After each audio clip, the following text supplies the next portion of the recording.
Indian chiro mar Kuku mar Wach kod anje faromba kaka wuok kilo TV. Achiel kachiel sani ire wado rango weche gweko mag kelo kwe kind oganda. Warango ni to sani en okang' mane monego bed ni oganda kawo mondo mi odenda odag kanyakla weche mag ohala odhi nyime makare. Waneno gima notimore e gwenge mag Luo Nyanza juma mokalo. Arwaki e studio. Ero kamano oganda mar piny Luo anan kredi Osutwa awuono Mabei County lewa. Ero kamano Ken arwaki e studio kendo agonyero kamano kuom biro. Ken nyisane ka luore kod weche manone katimore e gwenge wa juma mokalo. Inyalo wacho nang'o ka warango kaka obila osebedo katiyo kod oganda to moloyo kata juma mokalo mane yiero nego bed ni bet to jo Nyanza ne owacho ni odhi dhi yiero machalo kamano. Kaluore kod kaka none ka obila obedo kod oganda Migori, Kisumu, Ugis gini, Siaya gini, inyalo wacho nang'o? Jeff, tich obila no lok nyinge. Chon iluonge ni police force. Yes. Sani waluonge ni Kenyan Police Service. Service tiende ni onego bed ni gitiyo ne raia. Onego bed ni en ng'ama chiegni gi raia moloyo. To gima nyo obila temo timo e piny mar Nyanza. The last time kane an ka na koni ni ne gitemo serikal ne temo timo gino ni ethnic profilement. Ne gitemo keto joluo kaka joma violent. Kendo kaka joma ok orito chik. Obila onego bed ni tich ne en rito ngimani to gi rito mwanduni. Yes. Sama koro dhi makoro gik the extent monego mano koro obila. Mane umineno ka governors wa Luo Nyanza wuok mowacho ni man ka to koro obila. Ne wachako kwer ka gen ka ni ma itero to koro obila. And manyo nego ji gwen mago koro jo obila. Maga jo gen dhana mokaw momi nanga mar rahia, nanga mar obila mondo mi odhi onego rahia. Mane gima ne otimore Luo mar Nyanza.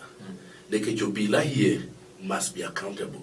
Nyaka ng'e ni en ng'a mane momiyo onego bed obila kapok omaki to onyiso ni an nyenga Jeff Olombaka. Namba na mati chen ma dadwa maki nikech magi.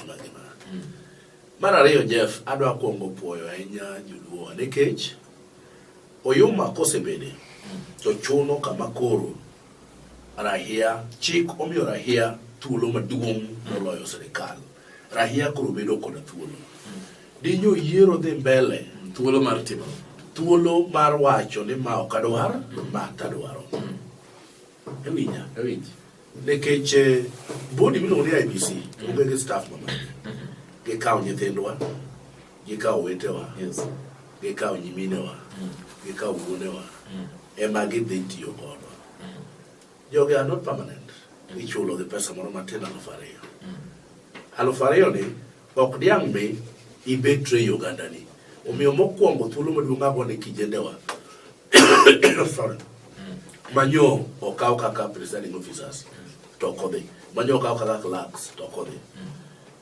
Mar ariyo to mai ndi mogona giro kauna na moto Migosi Odinga na wacho ni giweya clerks go iko returning officers of the other again gibeda dala instruction na en ni ubeda bede ute kiku geng na jok madwa dhi limo mbulu un bede community jego iko kiku wema okukaw en mana ni ubeda dala kiku dhi ugo mbulu. Migosi Odinga na wacho kamano. Wane ma wasebedo wane ma osenyanyaswa. Because Odinga to kura leader. Voice meaning no way one man voice more your pain. Your pain no decide. Ni kanya thina ili no nyango udo kelo. Kikipo ne mete this step ne the county IBC. Mano moko. Teach bene county ne rach. Ne wan kaka jo pain. Nikech matini ni koro sama se county. Matena de mi serikal thuolo mar wacho no bolo no dhi mbele. And iwinjo ka sari deputy president wacho no bolo no dhi mbele Kenya mangima. Koda ka kunde machalo Mombasa gini manyine no kaw chieth to ket kuma joji dhi goyo bolo ma ji goyo bolo mago sadi kore kwano ni mbele de ombolo dhi mbele dikoro ge se wacho ni ombolo ne beri mugi omiyo nyithiwa manyoko kaw tich they are patriots gin nyithindo ma wan godo a lot of confidence agone giro kamano mar ariyo go iro kamano ne governor machalo ka Kotho bado governor Rasanga ng'oma gitimo Rasanga neno kotimo gi maber kabisa. Ka joka no biro gi ballot papers gi ballot boxes to gi IBC go to gi yoga kata udi midwa kan gi to yaw ne got county machao jo Kisumu jo gi ne jo Siaya Ka giseke to gige to loro dhode to chako wuotho dhi alia. Nekech ok ng'amo nyisi ni JBC mariek kata ng'ato koriek kata gi joge. Wambe wariek matek. And mae momineno kata sama nyuji gore, gimomiyo ako ina napuoyo jogweng'wa kabisa. Nekech Jeff yie nombolo no dhi mbele to ne jakom osekwen ni en onge. Kane ber to areas mag jakom te mbolo ne ok odhi mbele. Nekech adieri matin ni koro ne wapuodho ni serikal matiyone wambe wapuodhe. And kano yaw polling station ne gitemo gima ne gitemo kuonde moko. Police ariyo adek dirwakore nikech par ne wan gi Kepiagon mabetiyo gweng'wa. Samoro no kampulo gweng'wa. Odhi olero to wakura. So long as ng'ata achiel wakura, ombulu no is valid. Awinji, to koro iparo nade? Iparo ni okang' mane Migosi Odinga okawo mar wuok mondo mi owe dhi nyime kod yiero nieri. Koro yiero oganda oseyiero Uhuru. Iparo ni gin steps mane ma Jonasa nyalo kawo? Ginyalo dhi e doho koso en okang' machalo nade? Adwa maleri ni Odinga ne dwa nyiso piny mangima ni ne okoyombe e ombulu mokalo. Nodwa kendo jago nyiso piny mangima ni gik mano kwano miluongo ni irregularities illegalities ka they were true. So wacho ni already kare mondo approve ni kuro insist ni gini dhi mbele kaka na eno wa pull out mondo ne no pull out neno kombulu manitiere Kiem's kit gin $1.5 Machepo kati wacho en 6.5 Ombulu mikwano sani en 7.5 International community koro ng'eyo ni kare gima Odinga wacho jadieri. So pulling out mar Odinga onyiso the whole world kama dieri nitie. Ichaki penja ni to step mane Odinga nyalo kawo. Manyiso ni no dwaro ni mondo mi unyiso ganda ni gini ne wawacho ni ok nyal timore maber to mae kaka ne otimore. Odinga ne dwaro ni mondo mi ochenji gik manoketo nonego timre. Mano luongo ni irreducible minimum. Changes matini emo gik manonego bende ni tim. Ne ok otimgi. Wadhi ombulu kasama osiepna miluongo ni Chaloba wacho no wuok. To kineno picha to gole kene airport o inspect ni balance modonjo. To wacho no wuok. To wuok last minute ka change mosekelo bot grade bende onge. So ma nyiso wa ni kare ne ok giikore. So wuok Odinga oko e ombulu ni. Ma en ok odwani mondo nyingi odhi obed kata mana e ombulu. Gichuno magirwako nyingo ombulu. Ni neno ka bura mane okot otero do. Mano nego yal gol duoko ne sa odhiambo. Uduge koro gokinyi. Kodingo lando a day before ne an kora wuok. Then the next day kabura no ningo wuogi. Kamano ningo kete in the afternoon uduge koro in the morning. Nango negi chuno ni nyinga nyaka bede ballot box. Ka nyingo se dimo bede ballot box. Yes. Podonano ni awa. Anto kik gona kura. Umbolo ni okadwa. Mamano ni e chik ni mane right ne. Podi gede mbele magigoye. Unyiso the whole world. Yinene CNN. Ka for the first time anyalo congratulate the media nyotemo. CNN kakoro jalup ker nyodhe kakoro temo mondo me o justify. Maka are not the kind of media minyalo tuje gi miriambo ni tiye ni dhi mbele. Jeff Kariambo ka gimiga na dieri biro keta to task. Just to prove. Yeah. Deke jok nyanga tuji na do wacho miriambo ta dieri tonge nyotame. Matende ni gimotemo nyiso the whole world na adieri nitie. Kiem's kit is an electronic gadget. But anybody nyalo access or nyalo nene and or update after every 3 hours. Talk say jade only we no update. Some update no onyiso the whole world. Give election no cheko. Ine no kasa ni koro chebo kati wacho gimoro maraj. Ni between sa par gi sa paga chiel onomo mbulu million awuchiel. Yalo ready. Mano matindi jine ko chese ne kata figures ge keep the dispute. Maro 7.5 month. O kana ma dispute ge. Kiem's kit. Remember CNN ogole 27%. Yes. Chebokati wacho 48%, Lugo nego kendo 33%. Chako duogo with 48. O chako duogo kendo 48. Samo gwele, nyo wacho nigi 6.5. Ruto nyocho wacho nigi 7.5. Kiemskit wache 3.5. Imane miyewo. Chebokati himself, miwa 48, 33. Katu duogo back to 48. Mainso ni tiere kaka nitie wach kanyo ma okonye. Jeff Magi Madedo, Magi ma okonimo wapenga ni benitiero. Inende maler kanitie wach, Chebokati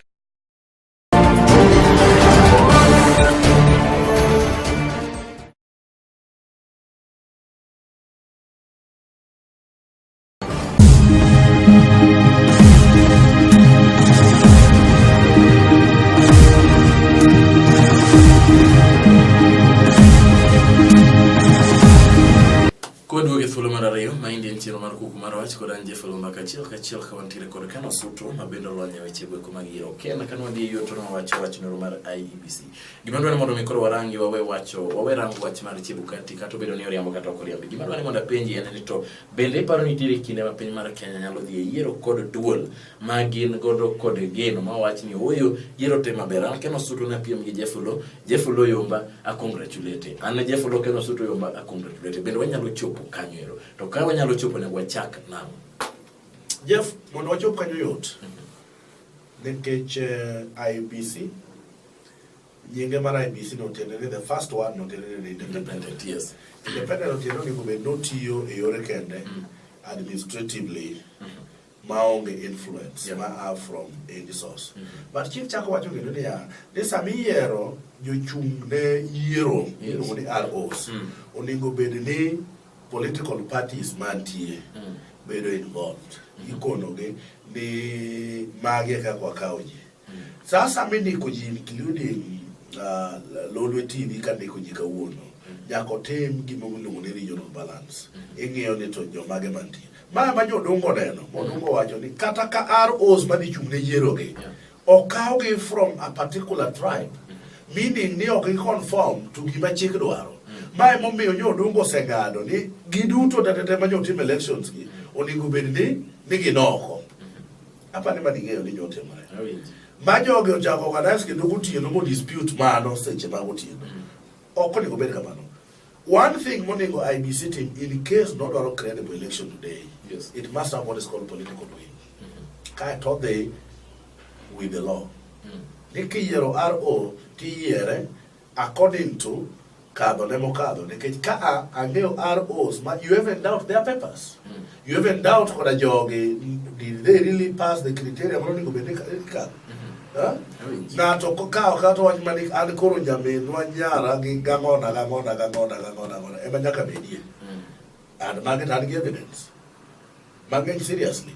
Hey, kai tika okay from a particular tribe. They tika njameru mano tribal, ikao nepotism, ikao gik moko duto maricho mikwane constitution kate oluore. So kwa dware mondo muwa cleanse, to wabedo gi political parties bendo wawinjore ne ma ai gimo ni bendo watimo. Yes. Mage jomo ni bendo chung ne yiero. To jite yiero ne referee ok nyal bedo referee ka ok wawinjore.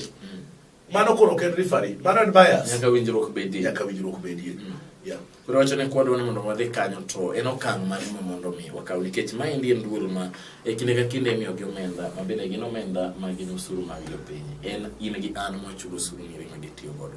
Ang'o ma mono duol ni wacho ni oyo ma endi watiyo kod pesa jo Kenya. Yiero koro ne wadhi okang' mar ariyo ma endi bende Uganda pod ok mor godo ka giwacho ni pod ng'ur nitie koni kod kocha ne gineno ka ma endi bende ok ochako timo maber. Ma endi nyiso na Jeff kiseneno maandamano ma Gio sebedo mondo changes obede IEBC. Ing'eny. To wafwenyo ni the more changes we demand, the more IEBC remains the same. IEBC pod en IEBC cha. Tamu mwan kukuma IEBC ka en IEBC cha, ni onge credible election monyalo chiwo ka en constituted kaka en. Nyaka changes moko bedie. Change makungo bede the head of secretariat oko. Chairman himself nyowacho ni ebe nyong gi faith in the election kaka no ngobedi. Joro kanyo address ujo media. Wacho ni koro en tiere geno ni kotiyo maber kabisa. Maber kabisa. to nyo upenje ni tangoma olokore nyo koduku nyane no kocha kacha wuotho mwelo hai tiende ni tabu nitie eno ngunu ngeyo akombe no tabu nitie to gidwe yie okodwa yie so ngam kata tabu nitie ma institution ma jo Kenya oken mar Chebukati oken mar Uhuru oken mar iwuok tiweyo constitution land. Kenya must be run through a constitution kaka chik dwaro. Chik wacho maler ni chairman mar IBC nyaka bed a lawyer. Yes. A lawyer is worth being a judge of a high court or supreme court. Yes. You wadong kod lawyer di. Achiel. Lawyer achiel li kore mess up the election. Deputy ne is not a lawyer. Onge lawyer kendo maro kanyo. But in the chik dwaro gima chik dwaro mono mwalo. Jo Kenya tamu wanu kono leo kwalo chik. And chik, what thorough respond to chik ko favor. Ka chik ok dwar gima dwaro to kendo watho go kokosana. Ni neno ka ng'ato chuno MP makandara chuno returning officer mondo kel che o logik moko banyo tamore. RO nyo tamore. Ne mao ka bitimo. To ineno ka en poko mage. Ni neno Kisumu ka Ruth Odinga. Ginane gouta odio okoro jo IBC ni ka onge trading ma dhi mbele to magi mo makgi mama jato poko makna but ne chik jo moko dwani mondo chik odhi korgi so long as no favor yi tiye yege chik aka endo mondo Kenya dhi mbele Jeff nyaka walu chik wachamo election regulation is very clear oningo bed no o submit in Kiem State so gima we need to depend on electronically and Kiem State mano ni a chik matini ngata miketo kacha cha Oloo chik to Kenya bro manembele to ka okiluwo chik to koro power ir jomoyer to dugo irwana yichi mamo mi penja ni to Raila nyo owacho ni ji odhi to wan bende power wan godo kaka nyathina akoni ni Eugene kipomiti ka utija IBC andino kwa kwero nyithi wate ko ka utija IBC koro IBC ok bi chunowa ni nyaka to tim election e gweng mar rural ja to yo moluwo gi to machieng manan kacha nakoni ni to yo magi luwo mondo mi gidhi stations gi gin yore ga en yore yo piny so nyaki chuna e yo mamara makwara nomiya ni nyaka tilu kidhi timo gigi di ma illegal ani neno ka gilu yore wa gikaka magi mondo mi gitim. Ero kama na nya Ken nyisani to koro moving forward oganda wasaniri yuak nitie kone kod kocha weche mago ala okosebedo maber ne oganda mathoth kata gwengo mag Luo Nyanza kata Nairobi kaindi weche piny osebedo matek oganda yuak ne pesa onge o ala onge yuto bende ne piny Jeff angoma koro nego bene timo Jeff oganda bende wacho ni koro gi ol gi weche mag siasa Jeff yes oganda bade ma wacho nikech ko oganda ma Luo en kambi wa mane ma ok dhi mbele ko gado maluo en kambi o mane to kembe di mantire Luo Nyanza mane penjo kendo ni ya jaluo nyalo dak kata gigi onge nikech waonge gi kembe wa madiang wawachi ni we depend on par ni rech Lake Victoria nyithi wa thoko nyachagi kwasu yako gi marasmas titingore chikelo dheka nikech kambi okuyo ni kanya ni dheka giweno rech wachako en kambi jaluo mane ma e suffering koro ka onge gima de suffer ka en kembe gi ok magwa koro wadhe en bidko makambi bi what wadhe vie nyime gi weche mag siasa mo ado maleri Jeff ne ka ji dware di kill ma digi dware mondo gi profile a community ma ngato dware mondo mi oketa community then community can also take a stand en angowa ma injore wacho ni unonge kambi en mane ma injore Yisa gimilo so Luland makoro diamo wachi ni market raj mane raj wanyiedho dhowa wadhi e puothewa iwinja wana gigige wa manomol being the serikal has been running from 1963 nyaka kawuono ni gima jaluo osekoso kata osegen nikech serikal ran onge bin ni okoran gima jaluo dhi koso ni koro serikal ok ran onge adwa maleri so ngato kik tem ni dwa tiyo gi gino ni kwa winjo marach na winjo marach kuro unun manawa ngama winjo marach unun sawa iwacho bila ni kembe onge Luo Nyanza ana kabiria penye ni to gi onge nano to bendo chano gi onge nango unu dak nade ohala mane mo timo ka onge kembe mo nyalo wacho ni oyo wan warego ne anka oyo wan waloso sukari ka En kare udak namo. Niang warego mwagole puothewa. Urege kanye. They want to sukari industry. Sony nitie mama serikal they were much more private. Yeah. Tado maleri. Okonywa. Nikech puodho ka 1 acre. Acre di. Mano be a very good practical example. Nikech andewa asipuro niang. Ka acre di achiel purie niang. Kise pure niang. Ibro rido for 18 months. Eke nuang 1120. 18 months, mano ingene kana puro ganda e 1 acre. Yeah. Tanuango lote apar gareyo after every 3 months. Go lote apar gareyo maro ganda for 18 months mo niluang ni pesa di. So jaluo onge kama biro chuno wa Jeff ni koro nyaka to wasechi. Wasecho ni kenyocha waneno, nyocha gima nyocha jineno ni wesiri kalo bende kijinu mwane jo Kenya. To king'ato buogwa ni ohando dhi marach, ohando mane wadhi marach. Uonge wala. En mane. Mapenye ni uonge. Mapenye ni uonge. Waonge go. Mwezo ni wacho ni uonge wala. Na waonge go. Udaka. Bendo udaka? En ohando mane wadhi marach. Koro chiembu wa kule. Chiembwa aidechewa, kipuothewa. Aya. And Jeff, kik ng'ato tem ni wuondowa no and jaluo moro tie makethore ohando makethore onge makata gini ne there for 3 years.